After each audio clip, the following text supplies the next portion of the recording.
Antenne Réunion et la ville de Saint-Joseph vous présentent C'est Saint-Jo.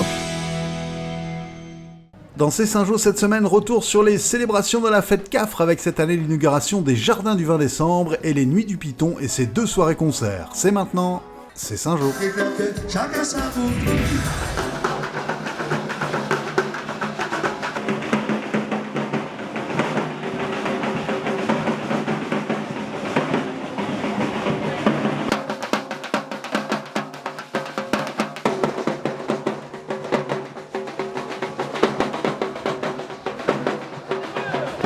Il y avait foule pour suivre le défilé du 20 décembre derrière les associations, les riverains, ainsi que des Saint-Joséphois venus découvrir ce qu'on appellera désormais les Jardins du 20 décembre. Beaucoup d'employés communaux dans le cortège, ce parc est en effet une réalisation de l'entreprise municipale. L'entreprise municipale s'est véritablement mobilisée, on n'a pas regardé les heures, on a regardé le travail à fournir et je veux vraiment remercier l'équipe de la pépinière, l'environnement, les services VAD, les services techniques qui ont été mobilisés, le bâtiment, etc. Tout le monde a mis véritablement la main pour offrir, je dirais, ce bel espace au quartier de la Croisée-Butor.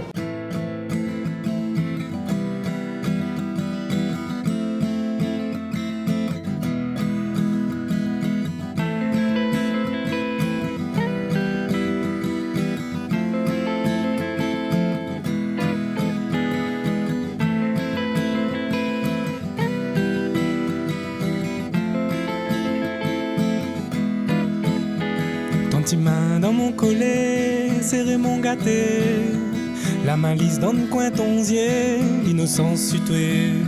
Allées, kiosques, amphithéâtre, bassin, cours d'eau, la Cressonnière, comme on l'appelait autrefois, connaît une seconde jeunesse, un projet qui devrait être imité dans un futur proche. Dans les années qui viendront, on affirmera justement notre volonté de faire du verre et de garder le verre sur Saint-Joseph. On en a parlé à Badira il y a quelques jours avec justement le corridor écologique. Là, nous passons ici et nous savons que nous avons d'autres projets, notamment un projet très fort autour du Piton Saladin, là où nous regarde donc Raphaël Babé. Les Jardins du 20 décembre accueilleront également la stèle Fandiova, qui était un peu à l'étroit dans son corridor à l'arrière de l'école du Butor. Toujours en mémoire de l'abolition de l'esclavage, les plaques avec le nom des esclaves et engagés a été mise à jour et installée dans ces mêmes jardins. Côté festivités, les Nuits du Piton avaient démarré la veille, le 19, avec à la tombée de la nuit ce qui est devenu au fil du temps une tradition, le défilé au flambeau de la place de l'église à la caverne des Hirondelles. Invité vedette cette année Tonton David, dont les refrains étaient repris en chœur par le public de connaisseurs. Chacun sa route et chacun son chemin, chacun son rêve et chacun son destin d'école. Chacun sa route et chacun son chemin, passe les uns à ton voisin, et ça donne, passe les uns à ton voisin, et ça donne, passe les uns à ton voisin, et ça donne, passe. Belle surprise ce soir-là, la prestation du Mauricien Jason Hera et de Lynn. Le lendemain, T-Prince et ses invités Maprine, Jiminati et Racine des Îles, groupe bien connu qui fête cette année ses 26 ans de carrière. Voilà pour ce 170e anniversaire de l'abolition de l'esclavage à Saint-Joseph.